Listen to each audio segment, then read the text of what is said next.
Oh, alléluia. Dans l'adoration, l'homme monte vers Dieu. Dans la louange, Dieu descend vers l'homme. Oh, très prophétique. J'aimerais que tu montes avec moi. Nous voulons monter avec lui, l'homme de Dieu, le psalmiste Asaph du ciel, pour adorer notre Père. Mon âme veut t'adorer. Mon âme veut t'adorer. Plus haut, plus haut. Ta présence est ma force. Ta présence est mon bonheur. Laisse-moi t'adorer.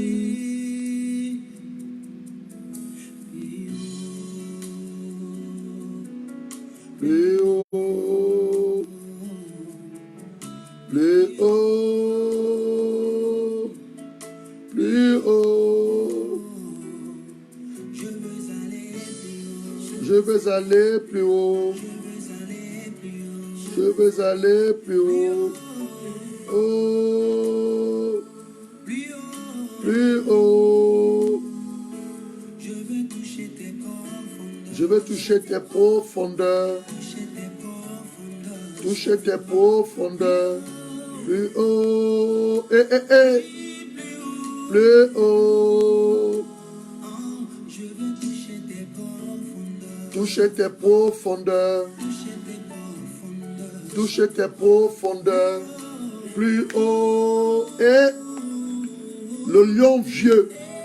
Le vieux lion. Gimbizita. Que Dieu vous bénisse. Partageons la vidéo. Pasteur Blanche Falas Virginie, que Dieu te bénisse, femme de Dieu, pour tout le bon travail que tu fais pour le corps du Christ. Que Dieu te bénisse. Partageons la vidéo, invitons des amis. On veut parler d'un thème, je ne veux pas dire complexe ou compliqué, mais un thème qui concerne chacun d'entre nous, moi m'y compris. Donc invitons le maximum de personnes que nous pouvons inviter. Il est question du syndrome ou le virus de Caïn que nous devons vaincre. Donc invite quelqu'un, partage la vidéo, ça sauvera une personne. Mais avant ça, on adore d'abord. Parce que cette année, notre Père nous amène plus haut dans sa connaissance. Dans sa connaissance. Au moyen de la parole et surtout par le Saint-Esprit. Donc nous allons aller plus haut dans les profondeurs de la connaissance de la parole. Dans les profondeurs de sa révélation. Nous voulons aller plus haut, plus haut, plus haut, plus haut, plus haut. Jean-Jacques Pondo, sois la bienvenue. Alex Germani, sois la bienvenue. Mirabel Ngwengo, ma belle-sœur. Que Dieu te bénisse. I love you, Mirabel. Maboda, say hi to him.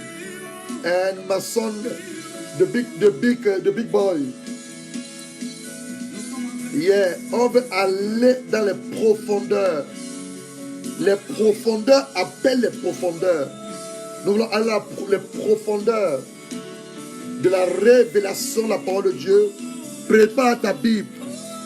Prépare ta Bible. Prépare ta Bible. Prépare un cahier.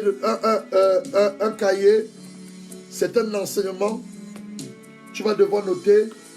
Prépare un cahier. Ou prépare quelque chose où tu vas écrire. Où tu vas écrire. You're going to take some notes. Tu vas prendre les notes. Tu vas prendre les notes. Why should you use Panda Security VPN? Nous commençons dans 5 minutes. On laisse le temps à l'adoration de nous transporter les hauteurs de notre Père. Et nous allons commencer dans 5 minutes. Alors je continue à faire les salutations. Anne-Fleur Bellinga, la servante de Dieu, que Dieu te bénisse. Nous voulons vaincre ce syndrome et ce virus de Caïn qui fait beaucoup de ravages dans nos vies déjà, dans nos foyers et dans nos églises. Donc je te prie, par les compassions de Dieu, à partager la vidéo. Cette vidéo sauvera une âme, fera du bien à une personne qui est sous l'emprise de ce syndrome et de ce virus. Cette vidéo permettra à quelqu'un de comprendre que ce qu'il est en train de vivre n'est pas le plan de Dieu, n'est pas la volonté de Dieu, qu'il se repente et revienne rapidement vers Dieu. Bienvenue, pasteur Yacine Gueye. Que Dieu vous bénisse. Que Dieu vous bénisse. Alors, on va commencer dans 3 minutes. Comme je dis tantôt, prends un cahier. Tu vas écrire. Tu vas écrire. J'ai pris la peine de crier à notre Père. J'ai pris la peine d'écouter le son de sa voix. Et j'ai enfin pris la peine d'écrire. Donc, je vais te partager la relation que Dieu m'a donnée. Donc, toi aussi, prends la peine de prendre un cahier et d'écrire. La thématique, c'est vaincre le syndrome ou encore le virus de Caïn pour vivre la gloire de Dieu. On va arrêter la servante Sinache. Sinache, on l'aime bien, je l'aime beaucoup, ses adorations. Révélateur prophétique et inspiré par le Saint-Esprit. Mais on a la parole de Dieu que nous voulons recevoir. Amen. Alors, comme je disais tantôt, prends de quoi écrire, prends toute ta Bible. Le thème ou la thématique que nous introduisons cet après-midi, on ne peut pas terminer, c'est un truc un peu large, dont je suis en train de demander à l'Esprit de Dieu de me conduire. Donc, nous introduisons cet après-midi cette thématique ou ce thème qui n'est autre, et quand ton cahier, vaincre le syndrome ou le virus de Caïn pour vivre la gloire de Dieu. À ton titre d'information, Dieu t'a créé à son image, selon sa ressemblance, pour que tu vives sa gloire.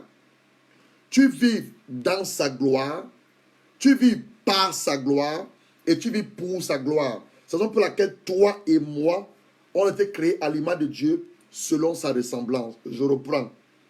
Dieu nous a créés à son image, selon sa ressemblance, c'était sur la terre, afin que toi et moi, nous vivons dans sa gloire, par sa gloire et pour sa gloire. Ésaïe, chapitre 43, le verset 7.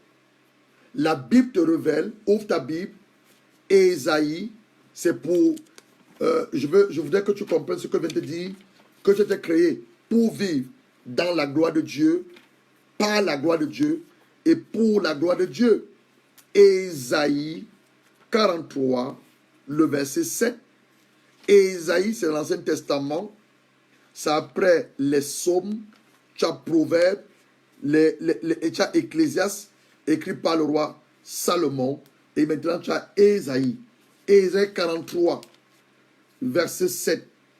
Ésaïe 43, le verset 7. Tous ceux qui portent mon nom, que j'ai créé, tu vois, pour ma gloire. Donc, on va te créer pour la gloire de Dieu, afin de vivre dans sa gloire, par sa gloire et pour sa gloire. Que j'ai créé pour ma gloire et que j'ai façonné et que j'ai fait. Donc, c'est pour te dire, Dieu t'a créé à son image, selon sa ressemblance, pour que tu vives dans sa gloire, par sa gloire et pour sa gloire. C'est quoi la gloire de Dieu? La gloire de Dieu est simplement la présence tangible de Dieu dans ta vie et sa puissance.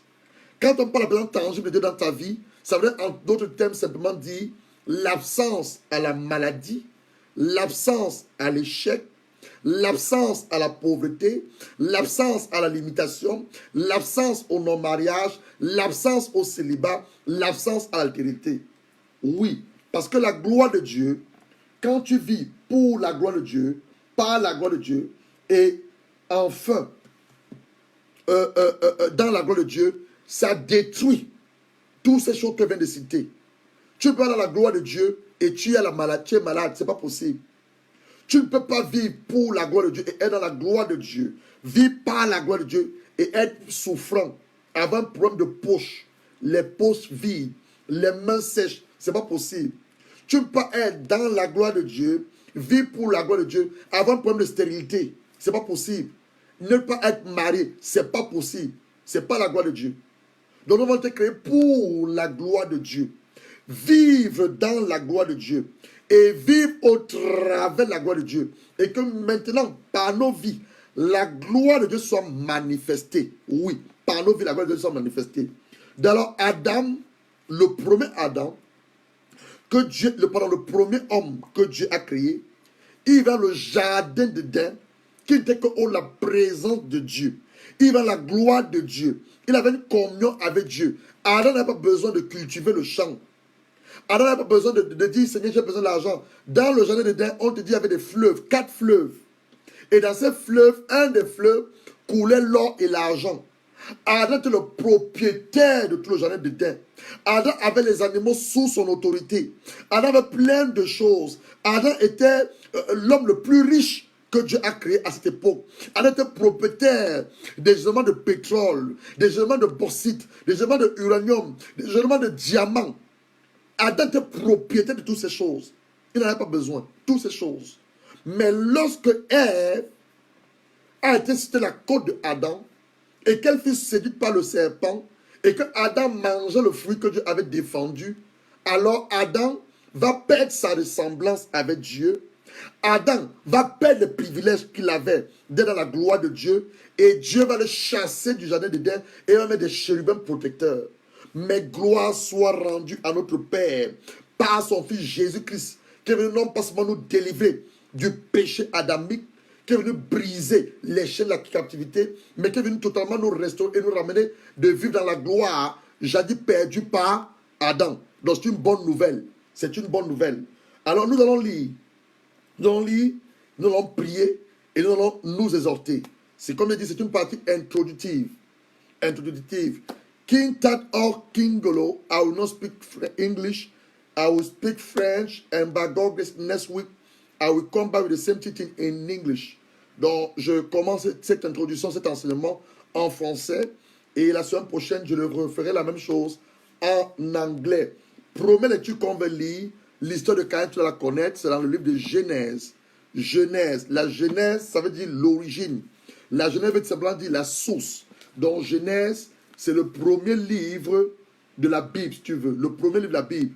Donc, Genèse, le chapitre 4, le verset 1 au verset 10. Ensuite, on va lire les lettres de Jean. Nous allons lire les lettres de Jean.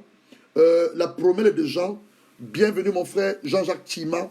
Nous bénissons Dieu pour ta vie. Nous rendons grâce pour le ministère qu'il a mis en toi. Toutes les bonnes choses que tu fais du côté des États-Unis. Alors, encourager des couples à vivre le bonheur conjugal. Le livre que tu as écrit par la grâce et l'inspiration du Saint-Esprit. Que Dieu te bénisse mon frère Jean-Jacques Tima. Toi et ton épouse. Alors, nous lisons la parole de Dieu dans le nom du Seigneur Jésus-Christ. Genèse chapitre 4, le premier verset au verset 10. Adam eut des relations conjugales avec sa femme Ève. Elle tomba enceinte et mit au monde Caïn. Souligne Caïn, c'est ta Bible. Caïn, souligne Caïn. Parce que c'est de lui qu'il est question. Elle dit, j'ai donné une vie à un homme avec l'aide de l'Éternel. Verset 2. Elle mit encore au monde le frère de Caïn, Abel. Abel fut berger. Donc on te définit dans cette famille qui avait 2 enfants. Je ne sais pas dans quelle famille tu es. Je ne sais pas quelle est ton occupation. Mais dans cette famille de Adam et Ève, ils avaient 2 enfants. Et on te précise leur métier. Abel était berger et Caïn était cultivateur. Donc il labourait la terre. Au bout de quelques temps, j'ose croire que c'est le temps de la récolte. Parce qu'en Afrique, on fait les fêtes de récolte. J'ose croire que c'est peut-être une fin d'année. Ici en Europe, on parle de ce qu'on appelle action de grâce, Thanksgiving, chaque fin d'année. Donc j'ose croire que c'était une fin d'année. Donc la fête des récoltes au Cameroun, en Afrique, Thanksgiving ici en Europe. Donc on dit au bout de quelques temps, Caïn fit une offrande des produits de la terre à l'Éternel. Verset 4. De son côté, Abel fit un des premiers-nés dans la loi des prémices. Et souligne premier-né. Premier-né, c'est les prémices. Premier-né. Donc, il fit une offrande des premiers-nés. Des premiers-nés de son troupeau et de leur graisse. L'Éternel, regarde alors, regarde. Je ne voudrais pas te parler ici de la puissance du sacrifice. Je ne vais pas te parler de ça, je n'ai pas le temps ce soir de parler de ça. On a un enseignement où on parle de ça, et je parle surtout de l'offrande que Abel a eu à faire à Dieu. Je parle de la puissance du sacrifice. Encore, la loi, la sémence et la récolte. On dit donc que Dieu va porter un regard. Écoutez, lisez de la Bible. Hein. Lisons tous ensemble cette parole. Moi, j'aime cette parole. On dit que Dieu porte d'abord Dieu porte un regard favorable sur Abel. Donc, je veux ouvrir une parenthèse, une brèche. Plusieurs personnes ne paient plus leur dîme. Ils disent que c'est l'Ancien Testament. Nous sommes sur l'Ancienne Alliance. C'était pour les Juifs. Maintenant, nous sommes dans la Nouvelle Alliance. On ne peut plus payer la dîme. Mon frère et ma soeur, tu es dans l'erreur. Tu es dans l'erreur. J'ouvre cette parenthèse. Il y a une puissance dans la dîme que tu payes à Dieu. Il y a une puissance dans le sacrifice que tu apportes dans la maison de Dieu. Mais avec un bon cœur, comme Abel a fait. Il y a une puissance. Les éclus des cieux sont ouverts. Regarde la Bible.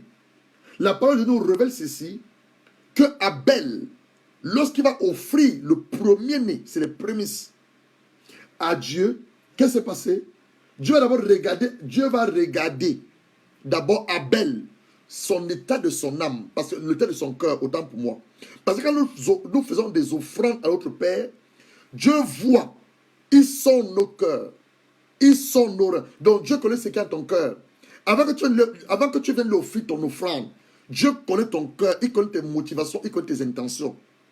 Il connaît tes intentions. Donc Dieu regarde le cœur de l'homme qui offre la chose, qui lui offre la chose, de la personne qui lui apporte la chose. Dans l'ordre, il porte un regard favorable sur Abel et sur son offrande, mais pas sur Caïn et sur son offrande.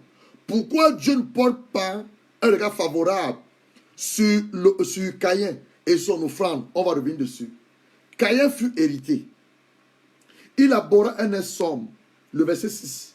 L'Éternel dit à Caïn, pourquoi es-tu hérité? Pourquoi abhorres-tu un air sombre? Certainement, si tu agis bien. Donc on a une indication ici. Caïn avait mal agi. Toi, maintenant que tu es à la maison de l'Éternel, ou la maison de Dieu, ton Père, tu viens avec une offrande. Tu viens avec un prémisse. Est-ce que c'est vraiment le prémisse que tu apportes? Est-ce que c'est vraiment ta dîme que tu apportes? Dieu regarde. Il voit. Dieu sonde les cœurs et les reins. Est-ce que c'est vraiment ça que tu apportes? On dit ici, Caïn fut hérité à cause de son offrande qui n'avait pas été acceptée par Dieu. L'Éternel dit à Caïn, pourquoi es-tu hérité?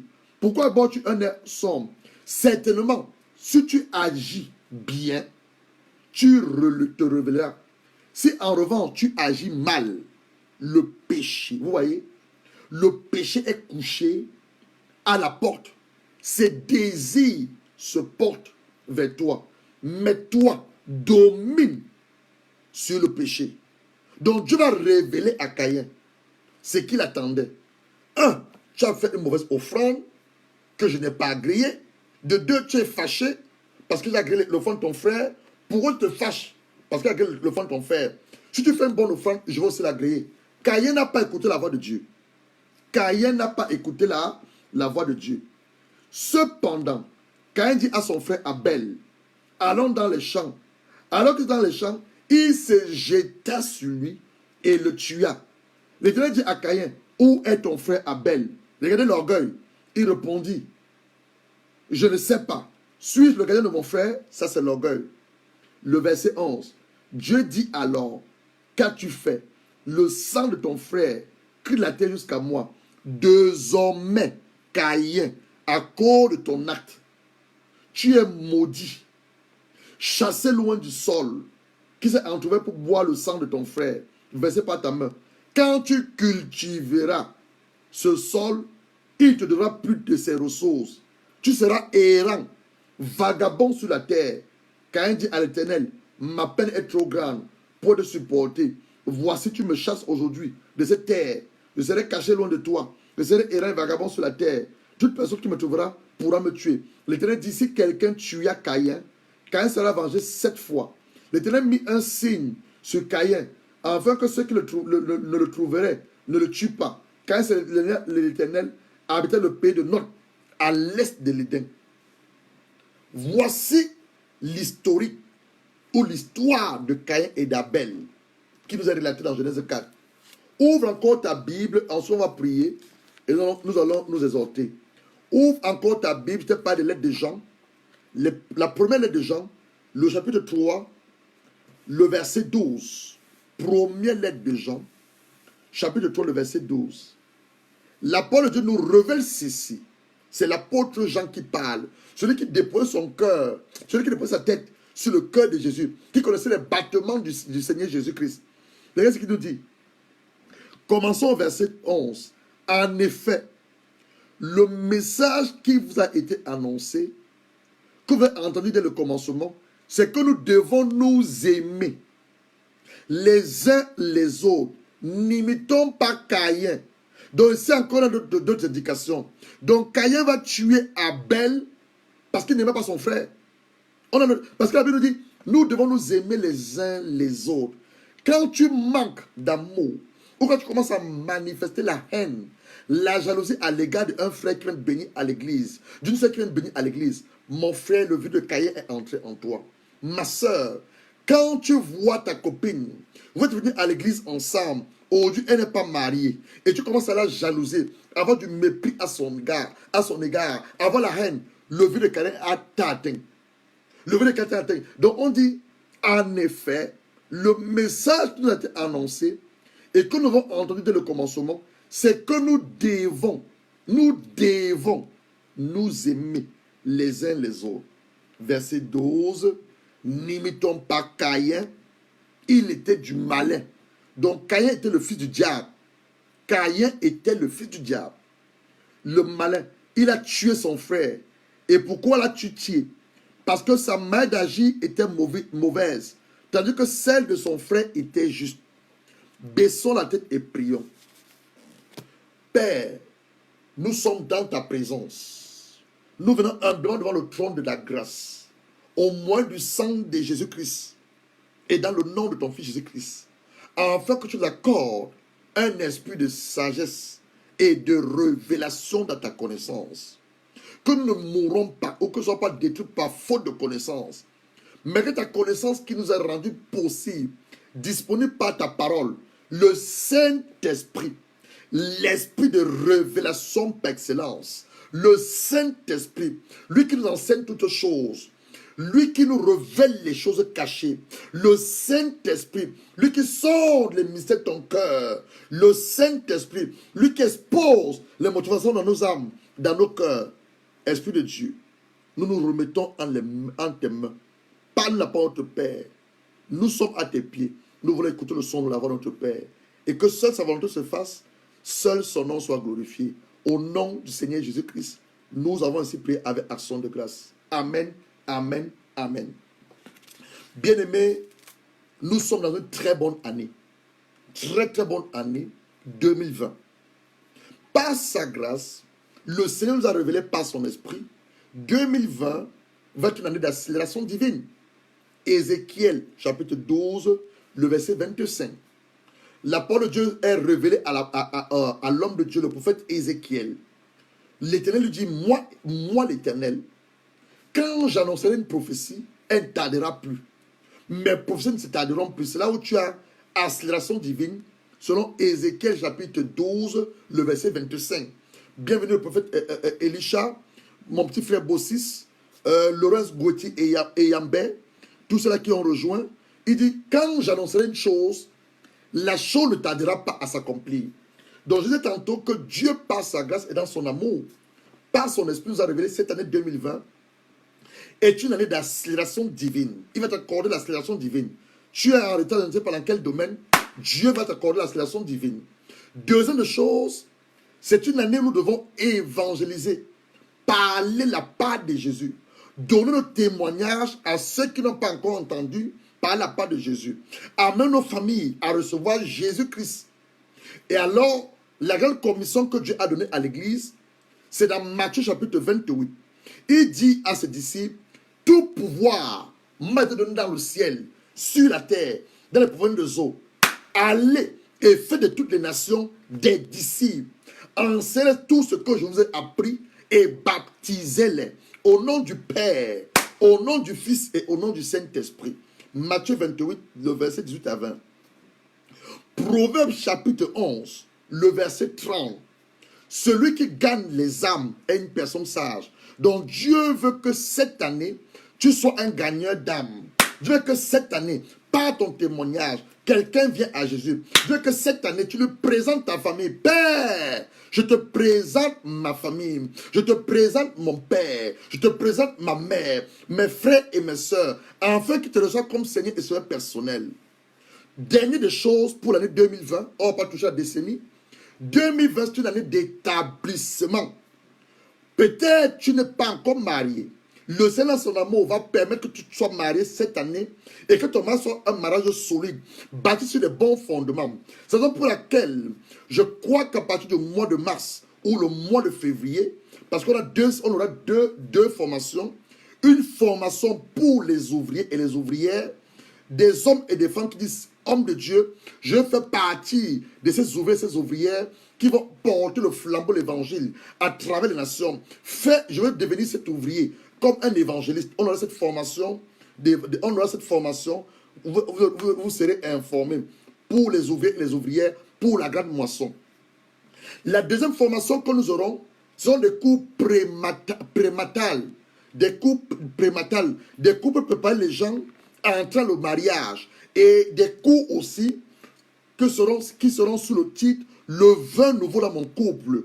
Ceux qui sont déjà mariés et qui ont des difficultés dans leur foyer, donc ces cours s'adresseront à ces personnes. Donc, courant février, début mars, vous allez voir sur notre profil ces deux formations.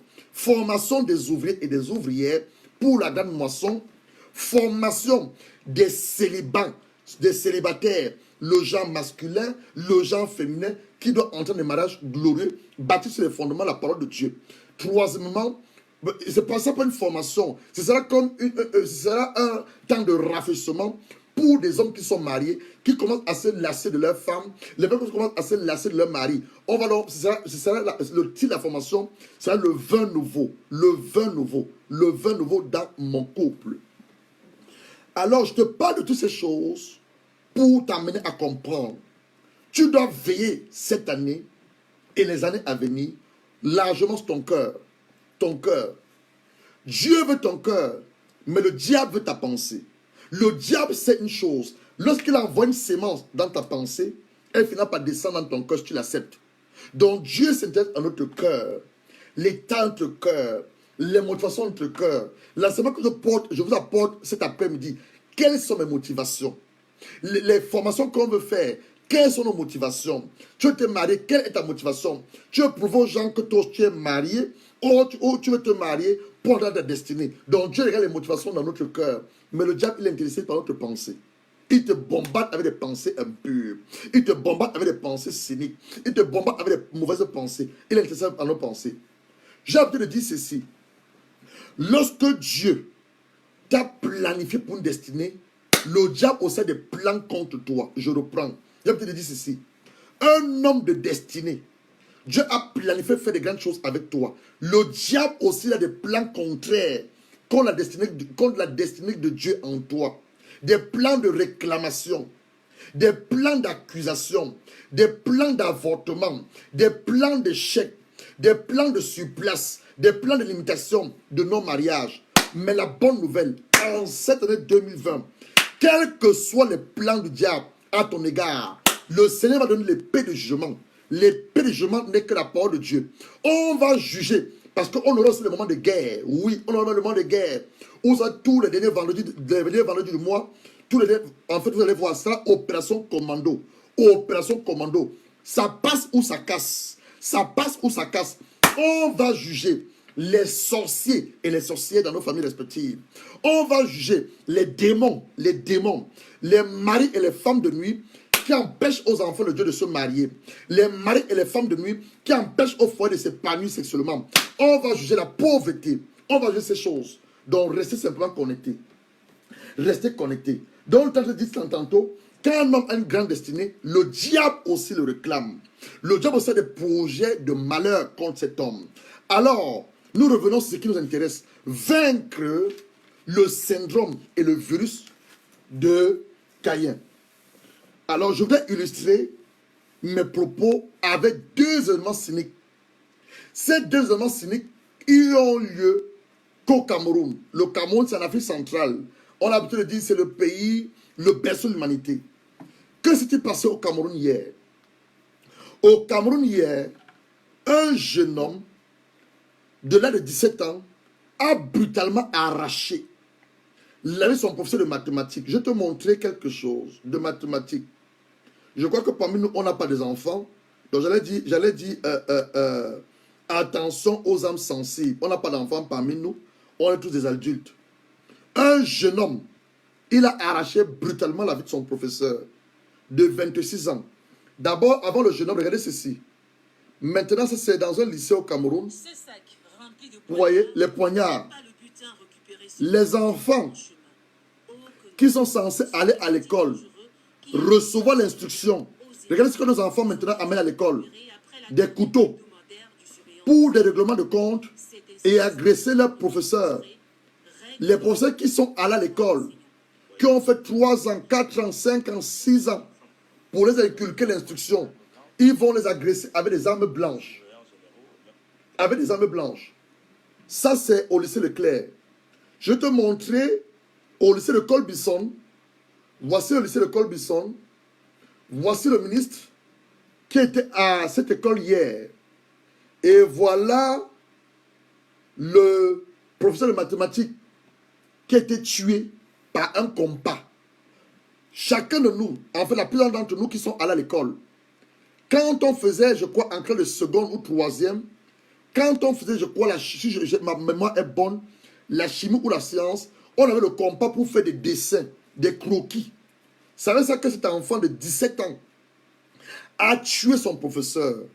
On se posait la question de savoir où est-ce que le monde va.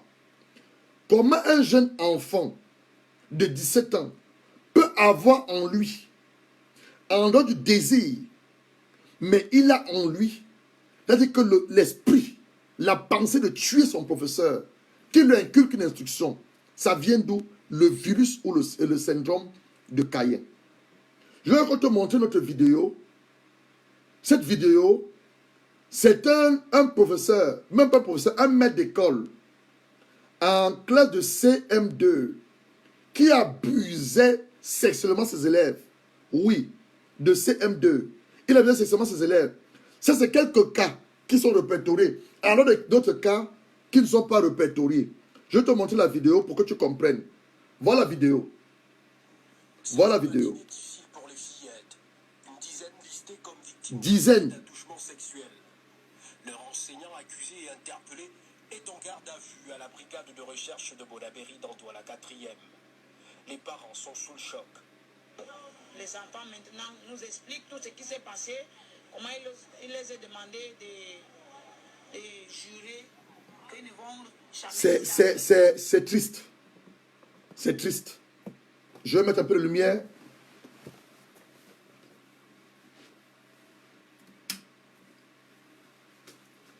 C'est triste dans la mesure où...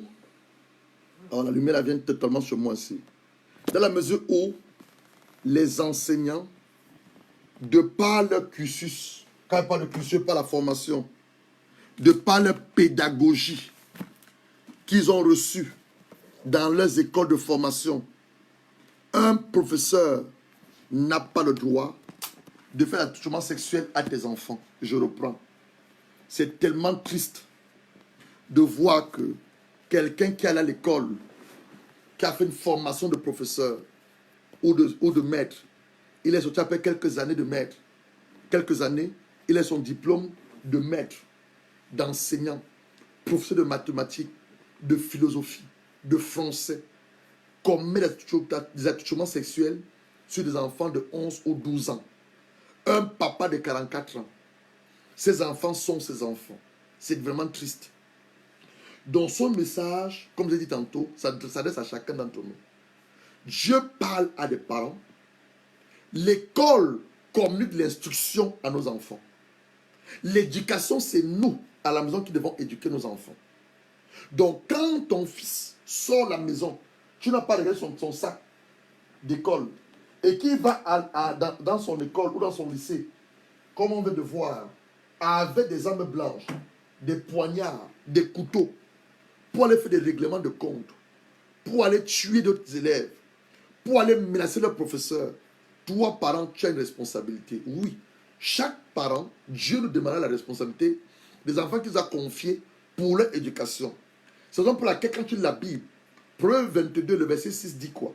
Enseigne l'enfant sur la voie qu'il doit suivre.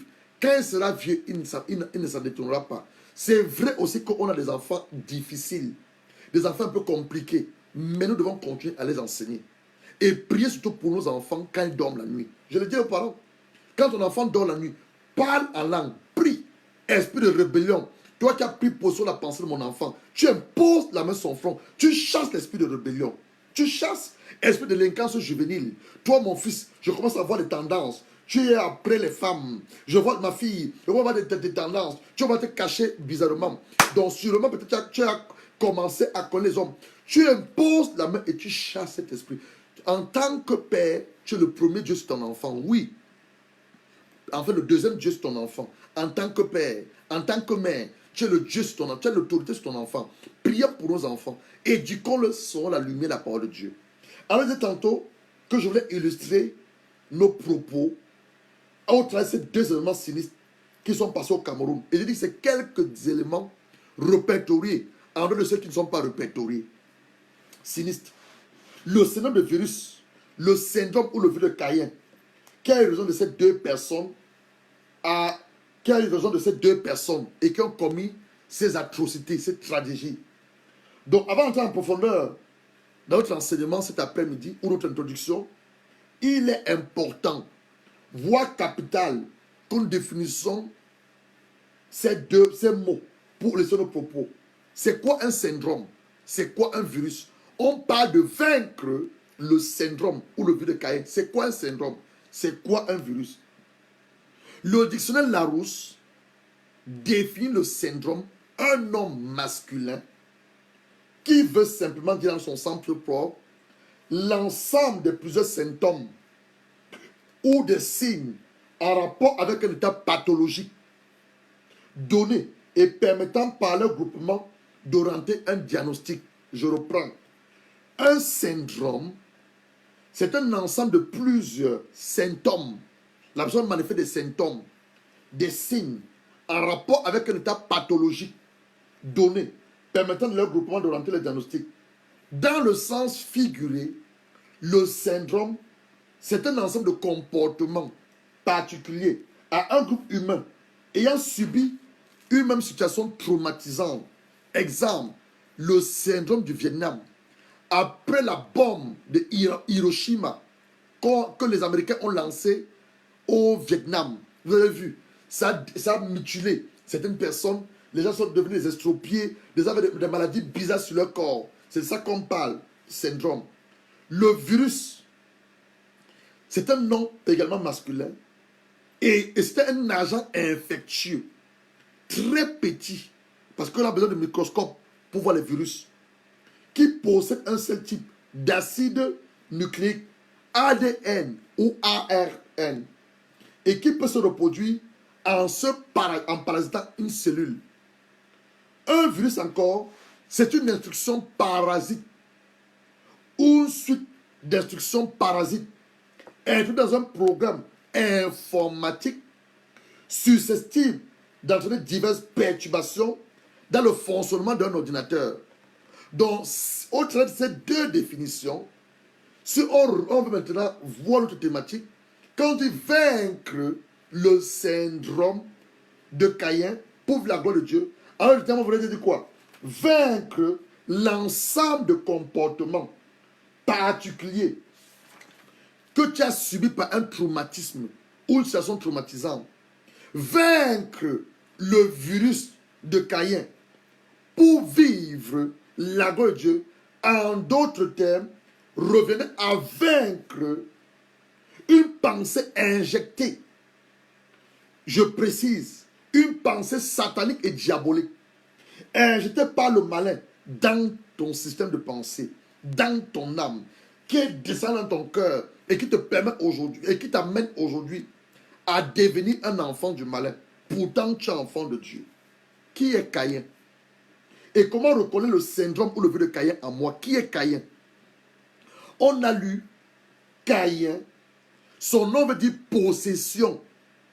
Le nom de Caïn veut dire possession. Quelqu'un qui désire avoir les choses pour lui seul.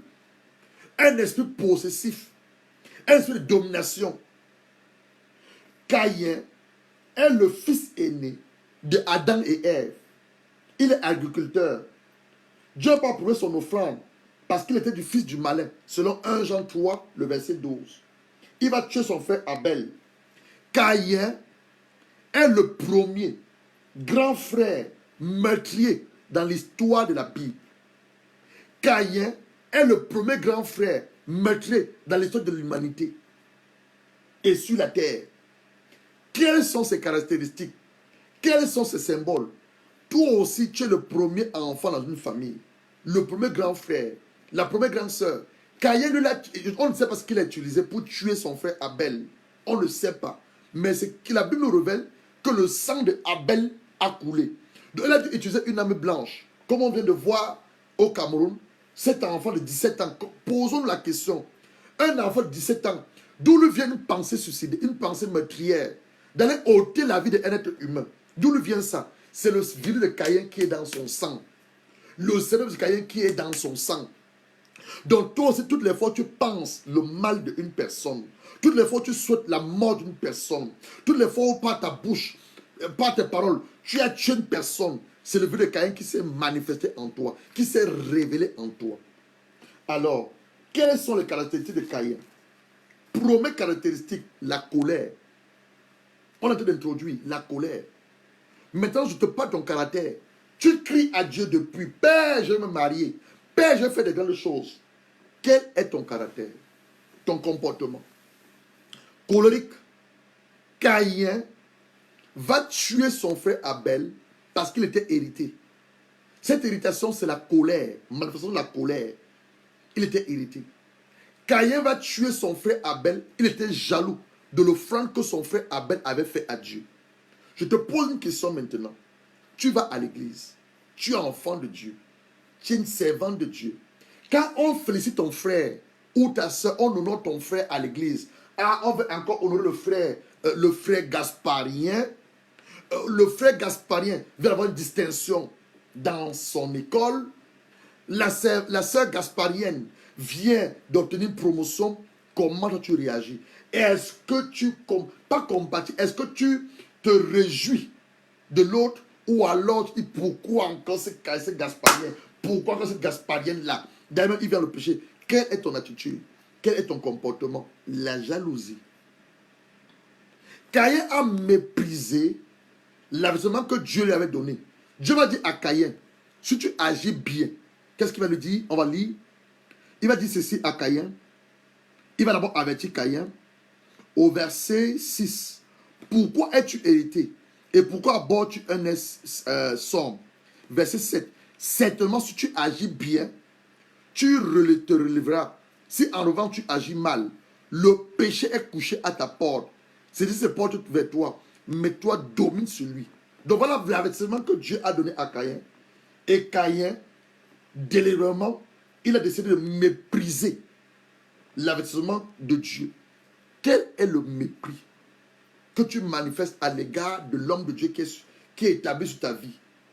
Quel est le mépris que tu manifestes à l'égard des prophéties? Ah, voilà que l'on a une nouvelle année. En l'année dernière, en 2019, on avait prophétisé que je vais... Tu dois savoir une chose. Je crois que c'est demain, oui. Demain, qu'on parle l'attitude que nous devons avoir par rapport à une parole prophétique. Tu dois savoir une chose. La prophétie ne vient pas de l'homme. Je parle des vrais hommes de Dieu, appelés par Dieu, ou par l'Esprit de Dieu, mandatés par Dieu pour amener les enfants de Dieu dans leur destinée. Je parle des vrais hommes de Dieu. Je ne parle pas des faux prophètes ou des faux pasteurs. Un vrai prophète, un vrai pasteur appelé par Dieu ou par l'Esprit de Dieu, lorsqu'il prophétise, il ne parle pas de lui-même. On le verra demain. C'est sous l'inspiration du Saint-Esprit qu'il prophétise, qui vous donne la révélation de l'année, année la différence, année d'excellence, il vous le donne. Toi, maintenant, quelle est ta responsabilité? Quand tu as reçu la parole prophétique, il faut croire que cela vient de Dieu. On va voir ça demain. Croire que cela vient de Dieu. 2, tu dois l'écrire dans ton cahier. J'ai reçu le 31 décembre la parole prophétique pour cette année 2020. C'est mon année de distinction. Je l'écris. C'est mon année d'excellence. Je l'écris. C'est mon année de mariage. Je l'écris. Tu l'as écrit dans ton cahier. Deuxième de chose, tu dois avoir la foi que ce qui est annoncé vient de Dieu et ça va s'accomplir. Troisième de chose, tu dois passer aux actes. Oui, on peut dire ton année de mariage, d'élévation, de travail. Tu restes à la maison, Branda Sakara. Tu ne te marieras pas à la maison. Tu dois passer aux actes. On reviendra dessus demain. Donc, il a méprisé l'enseignement que Dieu lui avait donné. Quatrième de chose, Dieu a révélé à Caïn que le péché porte ses regards vers lui, mais toi domine sur le péché. Le mal a pris le dessus sur Caïn. Il a refusé de dominer sur le péché. Le mal a pris le dessus sur Caïn et va amener Caïn à commettre l'irréparable. C'est quoi l'irréparable? Aller tuer son propre frère. Alors tu m'as dit, âme de Dieu, je ne peux pas tuer. Est-ce que tu sais, la parole de Dieu nous révèle ceci, Proverbe chapitre 18, le verset 21. La vie et la mort sont au pouvoir de la langue. Par ta langue, tu as tué combien de personnes? La vie et la mort sont au pouvoir de la langue. Par ta langue, tu as tué combien de personnes? Plusieurs sœurs, pasteur veut me marier, mon mari est parti à la maison. Est-ce que tu sais que c'est par ta langue que tu as chassé ton mari de la maison?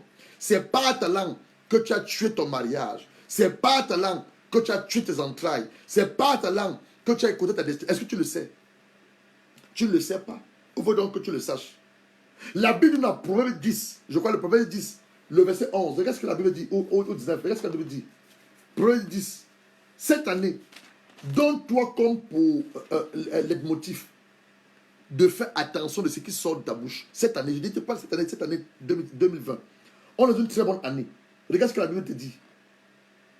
Regarde ce que la Bible te dit. On est dans le Proverbe chapitre 11. Je te fais lire quelque chose. Proverbe chapitre 11. Proverbe chapitre 11. Proverbe chapitre 11. Je te fais lire quelque chose. Où la Bible te demande de fermer ta bouche. De garder ta langue. Proverbe chapitre 11. Je n'ai pas mis ça dans mes notes, mais je crois que Dieu va nous faire grâce. Dieu nous fera grâce. D'abord, laisse-moi te lire quelque chose dans Proverbe chapitre 10. Proverbe chapitre 10, le verset 31. On dit, Proverbe chapitre 10, le verset 31, la bouche du juste a pour fruit la sagesse, mais la langue perverse sera coupée. Le verset 21 te dit ceci, par ses lèvres, le juste est le berger d'un grand homme, tandis que le fou manque de bon sens. Le verset 20, la langue du juste est un argent affiné, mais le cœur des méchants ne vaut pas grand-chose. Ne vaut pas grand-chose. On te parle de la langue. On est en train de parler là de la langue. Ce qui m'intéresse, c'est le Proverbe 11. Où on te dit de mettre de la main sur ta bouche, de peur que des paroles sortent de ta bouche et tu ne pourras plus les rattraper. C'est dans le Proverbe 11. Je cherche cela, par la grâce de Dieu, on trouvera cela. Donc, par la bouche, par nos paroles, on a détruit pas mal de choses. Qu'est-ce que tu as détruit par tes paroles? Ton mariage, tes finances, ta destinée. Qu'est-ce que tu as détruit? Commence à te poser des questions. Nous sommes là en train de vouloir vaincre, moi-même y compris, je m'adresse pas seulement à vous, moi-même aussi, je me prêche, vaincre le virus et le syndrome de Caïn. Parce qu'il vit dans chacun d'entre nous. Oui, ce virus vit dans chacun d'entre nous. Dans Jacques chapitre 5, la Bible dit que par cette langue, nous bénissons l'Éternel. Par la même langue, nous maudissons les hommes. La langue est le petit membre dans notre bouche, mais destructeur, plus que le feu là qui consume, le feu de brousse, la langue. L'Hollande. Qu'est-ce qui est sorti de ta bouche? Cette année, donne-toi comme pour les motifs. Aucune mauvaise parole ne sortira de ma bouche. Aucune. Je ne serai pas le propre agent destructeur de ma propre vie. Oui, plusieurs personnes ont détruit leur potentiel, leurs opportunités, leurs capacités par leur propre langue. Ah, je ne suis pas belle. Ah, je ne suis pas beau. Ah, mon père m'aime pas. Tu le confesses, tu le déclares. Tu détruis les choses que Dieu a mis en toi. Quand Dieu te voit, il te voit comme sa reine. Quand Dieu te voit, il se voit comme sa princesse. Quand Dieu te voit, il te voit comme sa première. Mais toi, tu dis, ah, je ne suis pas beau. Ah, je ne suis pas beau. Et je ne suis pas belle. Le complet d'infériorité. L'esprit de rejet. Pourquoi tu le confesses? Pourquoi tu le confesses? La cinquième chose, on parle des caractéristiques. Et tu dois reconnaître ces choses dans ta vie et renoncer à ces choses. Oui, tu dois renoncer. Nous sommes en train d'introduire. On va entrer dans les eaux profondes la semaine prochaine.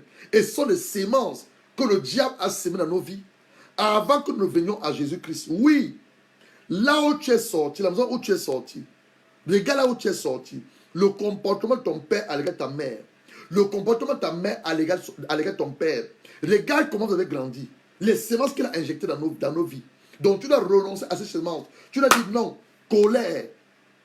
C'est vrai, ma mère était colérique, mais moi, je ne suis pas l'extension de ma mère. Je ne suis pas la continuité de la vie de ma mère. C'est vrai que mon père était un homme stupide, un homme cupide, un homme avare, un homme agressif. Mais moi, j'ai décidé, à l'allumer la parole de Dieu, par le moment de mon intelligence, à être un homme doux. À être un homme doux. Je refuse l'agressivité. Je ressens de temps à autre en moi ce virus de l'agressivité qui vient. C'est un virus de Caïn. Mais je renonce à cela. Je refuse cela. Mon père était un homme impudique. De temps à autre, je ressens en moi, malgré le fait que je suis marié, d'aller vers d'autres femmes, c'est le but de Caïn. Refuse cela. Ma mère est de femme en femme. De temps à autre, je ressens en moi le désir de coucher avec plusieurs hommes. Refuse cela, rejette, c'est le but de Caïn. Tu dois vaincre ce virus. C'est le but de Caïn. Dernière chose, l'orgueil. Lorsque Dieu va demander à Caïn, qu'as-tu fait de ton frère? Le sang de Abel crie la terre. Suis-je le gardien de mon frère? Regardez la réponse. C'est-à-dire que Dieu t'a créé. Tu réponds à ton créateur de cette manière. Je te veux te prendre ça, le domaine physique, là nous vivons. Tu as un travail. Je crois que tu as un travail. Tu vas au travail. Tu arrives en retard à ton travail. Ton employeur te demande, frère Gaspard, parce que je ne veux pas utiliser le nom d'une personne, sœur Gasparienne. Pourquoi es-tu en retard? Tu dis, ah, je suis arrivé en retard parce que je suis arrivé en retard. Non. Tu vas dire à ton employeur, boss, ou mon patron, ma patronne, je suis arrivé en retard parce qu'il y avait une grève de métro. Je suis arrivé en retard parce que le taxi que j'ai pris, le bus que j'ai eu, il y a eu un accident de circulation. Tu vas trouver une réponse agréable et une réponse juste à ton employeur. Tu ne vas pas dire à ton employeur, ah, je suis arrivé en retard. Non, non, non, non. Mais voilà Caïn, créé par Dieu, dont son cœur n'était plus bon. C'est qu'on dit qu'il est le fils du malin, le fils du diable. Le cœur de Caïn n'était plus bon. Il va répondre à son créateur. Dieu est amour. Oh, Dieu est amour. Il va répondre à son créateur. Suis-je le gardien de mon frère? L'orgueil. Maintenant, tu as la savante chose. L'orgueil est tellement subtil. Pour que toi-même tu saches que l'orgueil est en toi, tu ne sauras pas. Il faut que le Saint-Esprit, par la parole, la Bible nous dit la parole c'est un miroir. C'est un miroir. Tu vas dire au Saint-Esprit, regarde mon cœur. J'aime David. Dans le psaume 139, regardez David, on va finir avec un. Je veux dire, on est en train d'introduire. Nous introduisons cet après-midi. On va aller dans les eaux profondes. Parce que ce virus-là, ce syndrome, tu dois, avant la fin du mois de janvier, parce que cette année, c'est une année de gloire, une année de récompense, une année de célébration, une année où tu vas te réjouir dans ton mariage, une année où les problèmes de Dieu vont s'accomplir dans ta vie. Mais tu dois travailler sur ton cœur. Tu dois donner la place au Saint-Esprit de regarder ton cœur. Regarde l'histoire de David. On va terminer avec ça. David, le psaume 139, le verset 23. J'aime beaucoup David. J'aime beaucoup David. Regarde David. Regarde son attitude. Il a compris une chose. Il a un problème. Le verset 23. Le psaume 139, le verset 23. Examine-moi, ô Dieu. David demande à Dieu de l'examiner. C'est Dieu, oui, on a terminé. C'est Dieu qui a créé David. C'est Dieu qui a créé David.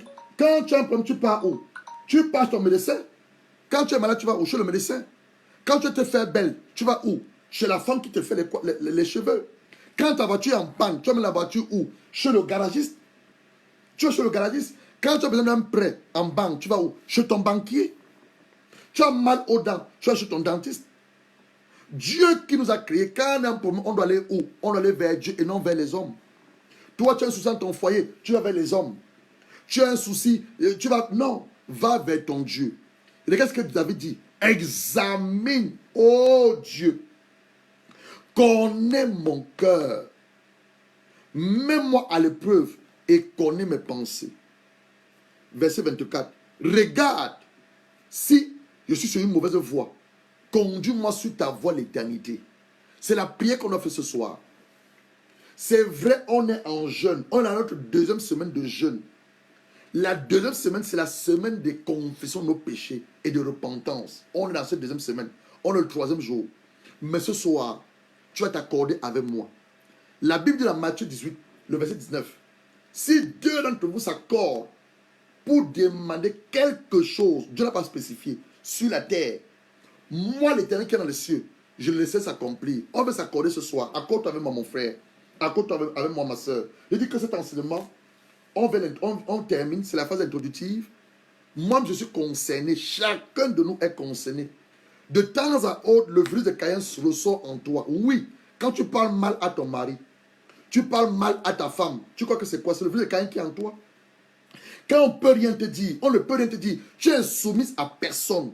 Tu es soumise à, tu n'es pas soumise à qui que ce soit. Tu es soumise à ton mari, tu crois que c'est quoi? C'est le virus de Caïn. Insoumise à ton mari, insoumise à ton directeur, on ne peut rien te dire. C'est quoi le virus de Caïn? L'apôtre Paul, il a reconnu ce virus en lui. Il a dit que le bien que je veux faire, je ne fais pas. Le mal que je refuse de faire, c'est ça que je fais. Je reconnais dans une chose, je suis un homme naturel. La loi est parfaite. Vous allez lire Romains 7. La loi est parfaite. Mais moi, je suis vendu au péché. Misérable que je suis. Qui me délivrera? C'est l'apôtre Paul qui a écrit les 3 quarts du Nouveau Testament. L'apôtre Paul qui a le 3e ciel, qui a les révélations plus que tous les apôtres. Toi, tu es l'apôtre Paul, je n'ose pas croire. Donc cet enseignement, chacun d'entre nous, tu vas maintenant prendre, tu vas prendre une position d'humilité, prendre une position d'humilité. Mais que nous accordons en prière. On va dire notre Père qui est dans les cieux. Que ton nom soit sanctifié. Tu as mis cet enseignement pour exposer nos cœurs. Cette année, tu as planifié nous bénir. Cette année, tu as planifié nous établir. Cette année, tu as planifié nous donner la installation divine. Cette année, tu as planifié de faire de nous des gagneurs d'âme. Cette année, tu as planifié que nous vivons et nous entrons dans nos promesses de mariage, d'enfantement, financièrement, émotionnellement, mystérieusement. Mais Père, l'état de mon cœur, l'état de nos cœurs, comme David a pu dire, examine, ô Dieu, examine chacun d'entre nous. Sonde de nos cœurs, Père, sonde de nos cœurs. C'est nos cœurs. Le virus de Caïn, le syndrome de Caïn, la colère, la jalousie. Quand on approuve une personne à l'église, quand on félicite quelqu'un, j'ai le sentiment de jalousie. Pourquoi pas moi? Pourquoi toujours elle? J'ai ce sentiment en moi. Le mépris à l'égard de ta parole. Tu me commandes d'aimer mon prochain comme moi-même. Mais je choisis les gens que je dois aimer. Père, sonde de nos cœurs. Le mal qui a pris le dessus sur nous. Les pensées impures, impudiques, d'infidélité, d'adultère, de fornication que nous avons. Père, sonde de nos cœurs. L'orgueil qui s'est tapé dans nos cœurs. Délivre-nous, papa. Comme l'apôtre Paul a pu dire, misérables que nous sommes, qui nous délivrera, Père. La délivrance ne vient que de toi. La délivrance est en toi et ne vient que par toi. Papa, nous te supplions. Dans le nom de ton Fils Jésus-Christ, au moyen du par le Saint-Esprit, au moyen du sang de Jésus, tout sentiment de colère, tout sentiment de jalousie, de mépris, tout sentiment d'orgueil, d'amertume, d'animosité, de compétition, de comparaison qui te tapent dans nos cœurs. Papa, nous voici à tes pieds, devant le trône de la grâce, de nous laver par le sang de Jésus. Rends-nous libres. Rends-nous libres, Père. Rends-nous libres, chacun d'entre nous. Nous voulons voir ta gloire. Tu nous as créés pour vivre ta gloire. Tu nous as créés pour vivre dans ta gloire. Pour ta gloire. Et au travers de ta gloire, nous voulons vivre ta gloire. Nous voulons vivre dans ta gloire. Malgré ta gloire. Exprimer ta gloire à l'égard de tous ceux qui entrent en contact avec nous. Mais surtout, manifester pleinement tes destin sur cette terre. Papa, de nous-mêmes, nous ne pouvons pas. Comme David a pu le dire, Seigneur Saint-Esprit, accorde à mon cœur la sagesse. Fais pénétrer la sagesse dans nos cœurs. Oui, Saint-Esprit, renouvelle nos pensées. Renouvelle nos intelligences. Ramène nos pensées captives sur le bassin de Christ. Et fais pénétrer la sagesse au-dedans de nos cœurs. Tout ceci, dans le nom de ton Fils Jésus-Christ, nous avons ainsi prié avec action de grâce. Bien-aimés, Amen, Amen. Ceci marque la fin de ce moment d'introduction que nous venons de commencer sur le thème vaincre le syndrome et le virus de Caïn pour la gloire de Dieu. Introduction. Nous allons revenir dans les jours qui viennent. Ce sera des combats spirituels. Tu vas arracher de ton cœur. Tu vas arracher de ta pensée. Je veux croire le Saint-Esprit. Ce que je n'ai pas pu dire, lui, qu'on te dise, même dans ta couche. C'est pour laquelle il dit toujours, c'est bien d'écouter un message une fois, mais réécoute-le. L'Esprit de Dieu va totalement exposer ce qui t'empêche de vivre la gloire de Dieu. Ce qui t'empêche d'être une bonne épouse. Ce qui t'empêche d'être un bon mari à l'égard de ta femme. Ce qui t'empêche d'être un bon père à l'égard de tes enfants. Ce qui t'empêche d'être un bon serviteur. Même les hommes de Dieu, un bon serviteur. Un bon berger, un bon leader. Un bon homme d'affaires. Une bonne femme d'affaires. Ce qui t'empêche, il va exposer cela. Et toi maintenant, comme on est en jeûne, dans une attitude d'humilité, d'humiliation, va sur tes genoux et crie à ton Père. Père, délivre-moi de cet esprit d'impudicité. Délivre-moi de cet esprit colérique. On m'a fait les reproches. Plusieurs personnes m'ont dit, j'ai la colère qui habite en moi. Ce n'est pas une bonne chose d'être colérique. J'ai perdu beaucoup de choses. Délivre-moi de ma bouche qui a du mal à se fermer. Je suis tout en train de parler, accuser les autres, calomnier, colporter. Délivre-moi la calomnie. Délivre-moi du colportage. Délivre-moi, papa. Délivre-moi. Dis que la folie est attachée au cou de l'enfant. La folie est attachée au cou de l'enfant. Délivre-moi la folie. Délivre-moi la folie. Tu cries à ton Père et il va te délivrer. Bien-aimés, nous allons terminer. Donc nous reviendrons. Demain, on a un enseignement hautement prophétique. On va parler de la prophétie. Je ne veux pas que tu marques. Demain, on va parler de la prophétie. La prophétie dans son ensemble global et la prophétie dans son ensemble spécifique. Parce que tu dois savoir qu'il y a une prophétie dans son ensemble global et la prophétie dans son ensemble spécifique, celle que Dieu a prononcée avant la fondation du monde concernant. Je te donne une indication, je te parle un peu de l'histoire de Jérémie. Dieu va dire à Jérémie, avant que tu sois conçu au sein de ta mère, avant que tu sois son feu, je t'avais quoi consacré comme prophète de nation. Donc c'est une prophétie spécifique à la vie de Jérémie.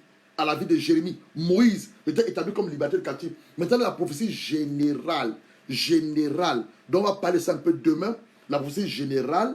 Quelle attitude je dois avoir. La prophétie spécifique. Comment tu dois te comporter face à ces deux prophéties. Donc ne manque pas demain. Invite un homme, invite quelqu'un à se connecter. Toi aussi, connecte-toi demain. Tu te rends service à toi-même. Pas au pasteur que je suis, au prophète. À toi-même, à ta propre destinée, ta propre vie, ton propre mariage et surtout à ton propre avenir.